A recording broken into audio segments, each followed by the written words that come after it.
안녕하십니까. 안기종의 누구나 환자다 의료소송 완전요법 시리즈 세 번째 시간입니다. 오늘은 소송 비용에 대해서 알아보도록 하겠습니다.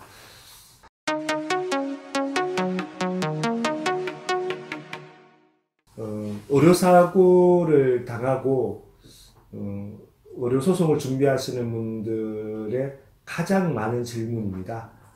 변호사 선임하려면 얼마 정도 들어갑니까? 라는 얘기 많이 듣거든요. 그럼 저한테 굉장히 난처합니다. 왜냐하면 천차만별이거든요. 변호사에 따라 가지고 어떤 사람은 1,000만 원 정도 받는 분도 계시고요. 어떤 변호사는 한 300만 원 정도 받는 변호사가 계시고, 어떤 변호사는 500만 원 정도 받는 변호사가 있고요. 어떤 변호사는 인지대 송달료 정도만 받고 나머지는 하나도 받지 않고 승소하면 나중에 성금보수를 좀 많이 받겠습니다. 이렇게 이야기하는 변호사도 있거든요. 어쨌든 천차만별입니다. 그래서 제가 얼마라고 말하기는 힘들지만 보편적으로 제가 의료소송을 하시는 분들의 변호사 선임비, 처음 변호사를 선임할 때의 비용은 보통 500만 원에서 1,000만 원 정도가 많았던 것 같습니다. 1,000만 원이 넘어가는 경우는 많지 않은 것 같고요. 보통 이렇게 변호사를 수임하게 되면 만약에 500만 원 주고 변호사 수임한다. 그러면 그 부가치세가 붙으니까 550만 원이 되는 거죠. 근데 이 변호사 비용이라고 하는 그 용어는 적절한 용어는 아닙니다. 왜냐하면 소송을 하기 위해서 변호사를 선임하게 되면 변호사 보수가 있는 거고요. 이와 별도로 소송을 진행하기 위해서 또 들어가는 비용이 있습니다. 보통 이제 인지대라고 하고 송달료 그리고 각종 감정 비용 이런 비용들이 추가로 들어가거든요. 이건 소송 비용이라고 이야기하고 있거든요.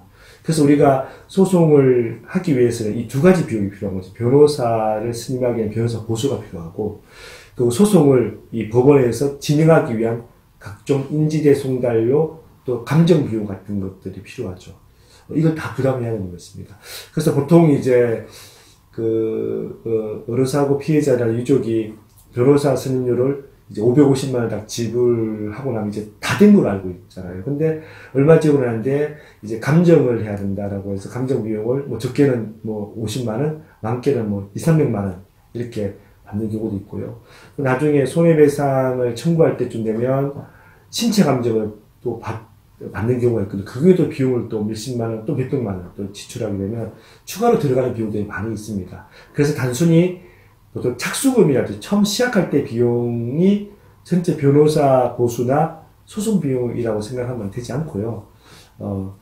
변호사 보수는 변호사 보수인 거고, 그 외 추가로 들어가는 비용에 대한 부담들은 또 따로 하셔야 됩니다.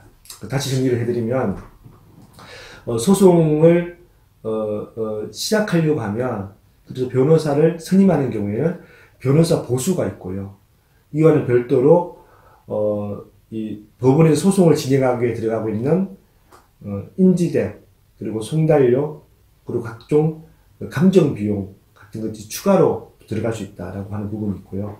소송이 진행하고 이제 1심 결과가 나왔습니다. 근데 승소하면 너무 좋잖아요. 근데 문제는 패소하게 되면 문제가 생깁니다. 지금까지 들었던 모든 변호사 보수와 모든 소송 비용은 다 이제 손해가 되는 것 뿐만 아니라 상대방의 변호사 비용과 소송 비용도 부담해야 됩니다. 근데 뭐 소송 비용이라고 하는 것은 이 기본으로 예측 가능하잖아요. 본인도 인지대 송달료 각종 감정하는 비용을 내봤기 때문에 예측 가능한데 상대방의 변호사 비용이 어느 정도인지는 대부분 잘 모르거든요. 근데 금액이 적지 않습니다. 특히 2018년도 4월 달에 이 변호사 보수의 소송 비용 산입에 관한 규칙이 좀 개정됐거든요.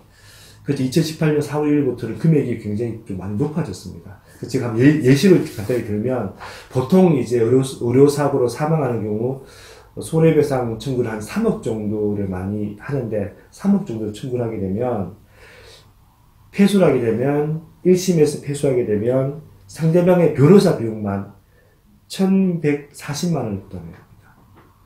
그리고 여기에다가 상대방의 각종 인지대 송달료, 그 다음에 감정 비용도 또 부과해야 되고요.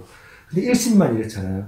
2심도 패소하고 3심도 패소하면 여기 곱하기 3을 해야 됩니다. 그러면 3,420만 원 정도를 부담해야 되는데, 이건 변호사 보수만 이 정도고, 여기다가 또 인지대 송달료, 감정료, 소송료까지 다 포함하면 거의 뭐 한 4천만 원 넘어가는 비용을 부담하게 됐죠.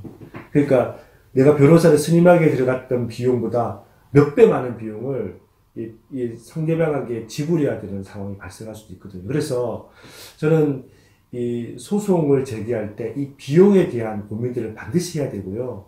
저는 변호사들에게도 부탁드리고 싶은 거는, 변호사를 선임할 때 하는 선임 비용에 대해만 설명하면 안 되고요. 혹시라도 패소했을 때, 비록 승소 가능이 높다 하더라도 혹시 모르게 패소했을 때 부담하게 될 그 비용에 대해서도 저는 반드시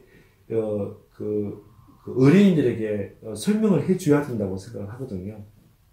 이게 되지 않으면 정말 소송으로 뭐 2, 3년 동안, 그 다음에 대부분까지 가지게 되면 5년에서 7년 동안 굉장히 큰 고통 속에 또 많은 비용을 들여서 결국은 이제 소송을 했는데 결국 패소하게 되면 또 이 패소 비용 폭탄을 받게 됩니다.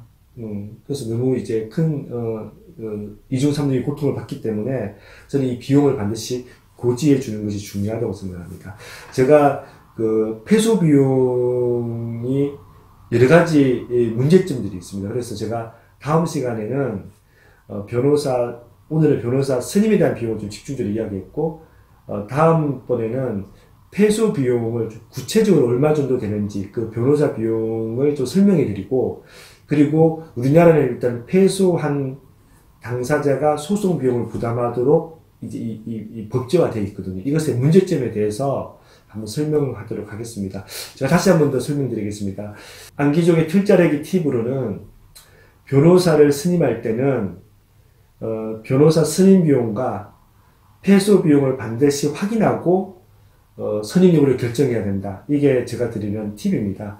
소송에 들어가는 비용에 대한 계획 없이 자체 소송을 제기했다가는 나중에 신용불량자가 되는 분도 계시고요. 특히 한 곳의 의료기관이 아니라, 예를 들면 의료인을 3-4명 정도 한다 그러면 방금 이야기했던 이 금액에 3배, 4배가 많아지는 거거든요. 그러니까 이 소송 비용에 대한 계획을 반드시 세우고 소송을 할지 말지를 하기를 부탁드리겠습니다.